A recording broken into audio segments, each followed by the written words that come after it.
तो मान लीजिए 150 का ग्रुप है, 150 व्यक्ति में का ग्रुप है, जिसमें 100 व्यक्ति जो है एक कम्युनिटी के आते हैं और 50 जो व्यक्ति हैं वो अदर कम्युनिटी के आते हैं। तो आप हमें ये बताएं कि खतरा में कौन हुआ, यानी डेंजर पोजीशन में कौन हुआ, वीक कौन हुआ और मजबूत कौन हुआ। दोस्तों सिंपल सा लॉजिक है दोस्तों, जो 100 व्यक्ति हो ज्यादा मजबूत है और जो 50 लोग हैं वो कम मजबूत है। तो फिर 100 लोग जो हैं इस देश में खतरे में क्यों हैं, 50 लोग कोई खतरा नहीं है उन्हें। यदि हमें 100 लोगों की ही मान लीजिए एक पूरी सेना बनानी है, पूरी मान लीजिए उस घर में रखना है उस चीज को, तो 50 लोगों को भगाना होगा। तो 50 लोगों को भगाने के लिए जो है आपको जो सरकार जो है आपको उसमें ऐलान कर दे या कोई कॉन्स्टिट्यूशन में आपको ऐसा कोई प्रावधान ला दे जिसमें जो है वो 50 लोग जो है देश छोड़ के चले जाए, ये हो सकता है। चलिए इसी को ऐसा नहीं समझते और दूसरे तरीके से समझते हैं इसको कि हमारे घर में 4 व्यक्ति हैं, चारों भाई हैं वो, ठीक है। जो बड़ा भाई है वो अपने से छोटे भाई को बहुत परेशान करता है, उसका हर जगह बेइज्जती करता है और हर जगह उसका मान लीजिए बुराइयां करता है, उसकी चीज़ों को नहीं मानता है और अपने में लगा हुआ रहता है। क्यों? तो फिर आप समझ सकते हैं किसी को कि छोटा भाई पे क्या असर पड़ेगा उसको। वो हमेशा जो है गिल्ट फील करेगा, बेइज्जत महसूस करेगा और वो क्या करेगा कि बड़े भाई से लड़ने के लिए जो वो तीसरा का चौथा का सारा दिन नहीं मिल रहा है, तो फिर वो 5वां 6ठा 7वां जो है उसके पड़ोसी के लोग जो है उसके सहारा लेगा और हम पे हमला करेगा। इसी को दूसरे संदर्भ में कंसर्न में देखें हम, तो मान लीजिए चारों व्यक्ति जो है, चारों भाई जो है एकजुट मिलकर रहे हैं, एक साथ मिलकर रहे, तो फिर हम पे जो है हमला का कोई कर सकता है? हमें कोई दबा सकता है? बिल्कुल नहीं दबा सकता। उसी प्रकार हमारा देश में हो रहा है दोस्तों कि हमारे हिंदुओं की संख्या जो है बहुत ज्यादा है, बहुत ज्यादा, और फिर भी हमारा हिंदू धर्म जो है खतरे में आ जा रहा है। बताइए आपके देश में, यानी हमारे देश में जो है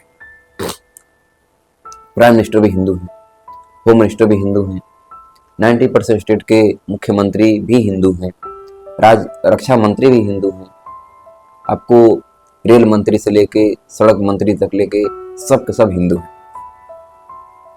उसके बावजूद भी जब आप खतरे में हैं दोस्तों, तो फिर अपना एक इमेजिन करें आप कि जब आप 10 साल 20 साल 50 साल बाद जब ये सब जो व्यक्ति जो है प्रधानमंत्री नहीं रहेंगे, रक्षा मंत्री नहीं रहेंगे, होम मिनिस्टर नहीं रहेंगे, मुख्यमंत्री नहीं रहेंगे, और उस समय जो है कोई मुस्लिम प्रधानमंत्री बन जाए, कोई मुस्लिम होम मिनिस्टर बन जाए, तो फिर हमारे देश का क्या होगा? उस समय हमारा देश का क्या होगा जब आज ये स्थिति है कि बहुलक संख्या यानी मेजोरिटी में होने के बाद भी जो है हम खतरे में हैं दोस्तों। और जब ये सरकार आने से पहले जो है हमारे देश में आपको प्राइम मिनिस्टर जो है सिख हुआ करते थे, हमारे जो राष्ट्रपति हैं मुस्लिम हुआ करते थे, उस कंडीशन में हमारा देश हिंदू खतरे में नहीं था और आज अचानक से जो है हिंदू खतरे में आ जाता है। आखिर इसका सबसे बड़ा लॉजिक क्या है दोस्तों? नेताओं का क्या काम है? जो प्रधानमंत्री, मुख्यमंत्री, सड़क मंत्री, परिवहन मंत्री, मान लीजिए रेल मंत्री, उन लोगों का काम क्या है? आखिर वर्क क्या है? उन्हें हम क्यों चुन रहे हैं? ये तो कम से कम फोकस है, मोटिव क्लियर होनी चाहिए हमारी कि हम उन्हें जनता के भलाई के लिए चुन रहे हैं। और ऐसा तो नहीं कि प्रधानमंत्री, मुख्यमंत्री जो है किसी एक कम्युनिटी के हैं या किसी एक जाति व्यवस्था के हैं वो, या किसी एक धर्म के हैं वो पूरे प्रदेश के मुख्यमंत्री हैं या फिर वो पूरे देश के मुख्य प्रधानमंत्री हैं। तो जब वही जो भेदभाव कर रहे हैं, ऊपर के लोग ही भेदभाव कर रहे हैं, तो फिर नीचे के लोग भेदभाव क्यों नहीं करेंगे? हमें एकजुट रहने की जरूरत है। धर्मनिरपेक्ष देश है हमारा, यहाँ पे सभी धर्मों का रहने का आजादी है। सब हमने पढ़ा है, संविधान में पढ़ा है कि हिंदू, मुस्लिम, सिख ईसाई आपस में भाई हैं, ऐसे पढ़ते हैं। आपको जब कोई भी मान लीजिए 15 अगस्त, 26 जनवरी ये सब सेलिब्रेट करते हैं हम, तो वहाँ पे बहुत ही गर्व से जिक्र करते हैं हम लोग कि हिंदू मुस्लिम सिख ईसाई आपस में भाई भाई हैं, हम लोग सब एकजुटता से हैं, यूनिटी है हमारे अंदर। लेकिन जब रियलिटी में क्या है दोस्तों, रियलिटी में तो कुछ है ही नहीं। रियलिटी में कुछ और ही है। जो हमारे देश के नेता जो हैं वो सिर्फ और सिर्फ धर्म के नाम पे राजनीति कर रहे हैं,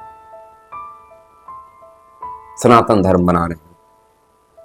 अच्छी बात है, सबको अपना अपना आस्था है, हमें हमारे अपने भगवान में आस्था है, उन्हें उन्हें अपने भगवान में आस्था है, सबको अपने अपने भगवान में आस्था है।